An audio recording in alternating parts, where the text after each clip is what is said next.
Reading Passage 1. You should spend about 20 minutes on questions 1 to 13, which are based on Reading Passage 1 below. Roman shipbuilding and navigation. Shipbuilding today is based on science, and ships are built using computers and sophisticated tools. Shipbuilding in ancient Rome, however, was more of an art relying on estimation, inherited techniques, and personal experience. The Romans were not traditionally sailors, but mostly land based people who learned to build ships from the people that they conquered, namely the Greeks and the Egyptians.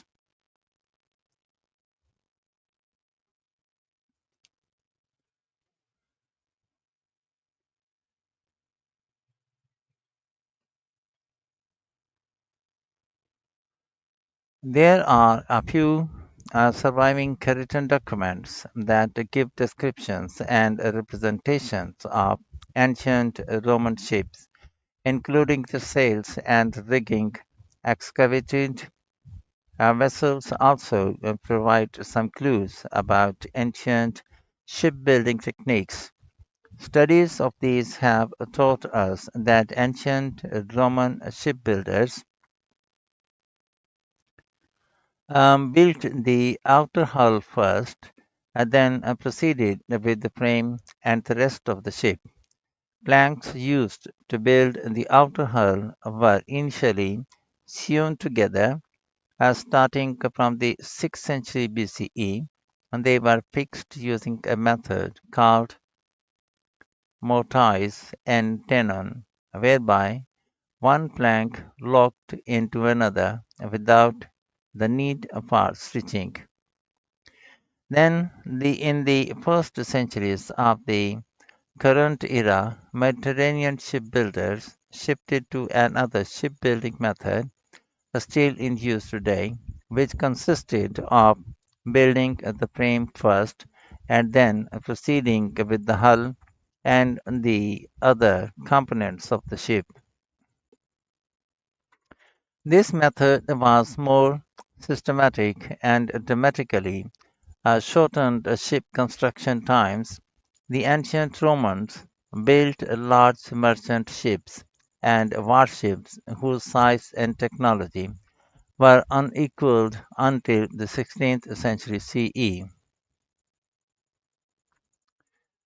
Warships were built to be lightweight and very speedy. They had to be able to sail near the coast, which is why they had no ballast or excess load and were built with a long, narrow hull. They did not sink when damaged and often would lie crippled on the sea's surface following naval battles. And they had a bronze battering ram, which was used to pierce the timber hulls or break the oars of enemy vessels. Warships used both sails and human power oarsmen and were therefore very fast. Eventually, Romans' navy became the largest and most powerful in the Mediterranean, and the Romans had control over what they therefore called Mare Nostrum, meaning our sea. Mare Nostrum, meaning our sea. There were many kinds of warship. The trireme was the dominant warship from the 7th to 4th century BCE. It had rowers in the top, middle, and lower vessels, and approximately 50 rowers in each bank. The rowers at the bottom had the most uncomfortable position as they were under the other rowers and were exposed to the water entering through the oar holes. It is worth noting that, contrary to popular perception, rowers were not slaves but mostly Roman citizens enrolled in the military. The tri- trireme was superseded by larger ships with even more rowers. Merchant ships were built to transport loads of cargo over long distances and at a reasonable cost. They had a wider hull, double planking, and a solid interior for added stability. Unlike warships, their V-shaped hull was deep underwater, meaning that they could not sail too fast to the coast. They could not sail too close to the coast. They usually had two huge side rudders located off the stern and controlled by a small tiller bar connected to a system of cables.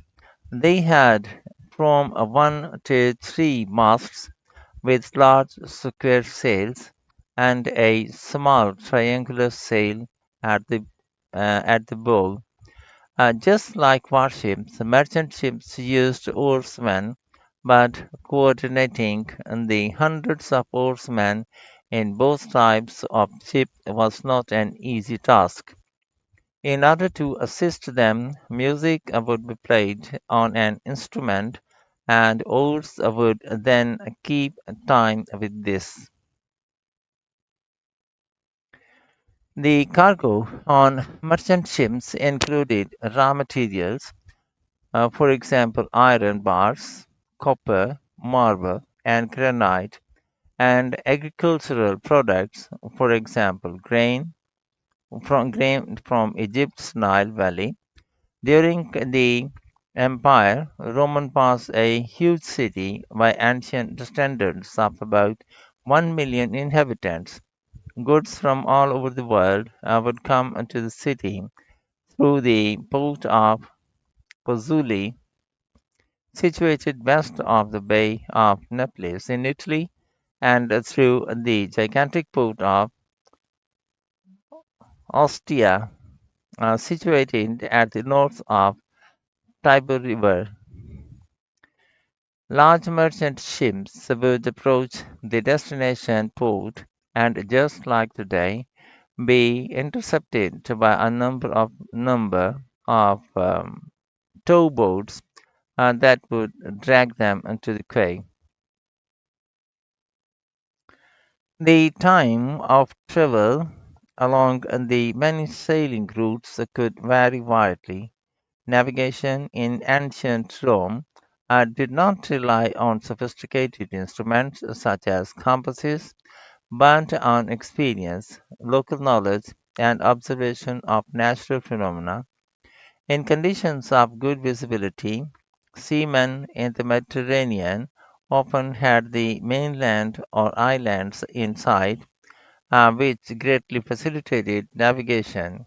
They sailed by noting their position relative to succession of recognizable landmarks when weather conditions were not good or where land was not no longer visible. Roman mariners estimated directions from the pole star or, with less accuracy, from the sun at noon. They also estimated directions relative to the wind and swell. Overall, shipping in ancient Roman times resembled shipping today, with large vessels regularly crossing the seas and bringing supplies from their empire. Questions 1 to 5. Do the following statements agree with the information given in Reading Passage 1? In boxes 1 to 5 on your answer sheet, write true if the statement agrees with the information, false if the statement contradicts the information, not given if there is no information on this. The Romans' shipbuilding skills were passed on to the Greeks and Egyptians. False. Skilled craftsmen were needed for the mortise and tenon method of fixing planks. Not given. The later practice used by Mediterranean shipbuilders involved building the hull before frame. False. The Romans called the Mediterranean Sea Mare Nostrum because they dominated its use. True. Most rowers on ships were people from the Roman army. True. Questions 6 to 13. Complete the summary below. Choose one word only from the passage for each answer. Write your answers in boxes 6 to 13 on your answer sheet. Warships and merchant ships. Warships were designed so that they were lightweight and moved quickly. They often remained afloat after battles and were able to sail close to land as they lacked any additional weight. A battering ram made of bronze was included in the design for attacking and damaging the timber and oars of enemy ships. Warships such as the trireme had rowers on three different levels. Unlike warships, merchant ships had a broad hull that lay far below the surface of the sea. Merchant ships were steered through the water with the help of large rudders and a tiller bar. They had both square and triangular sails. On merchant ships and warships, music was used to ensure rowers moved their oars in and out of the water at the same time. Quantities of agricultural goods such as grain were transported by merchant ships to two main ports in Italy. The ships were pulled to the shore by towboats when the water was clear and they could see islands or land. Sailors used landmarks that they knew to help them navigate their route.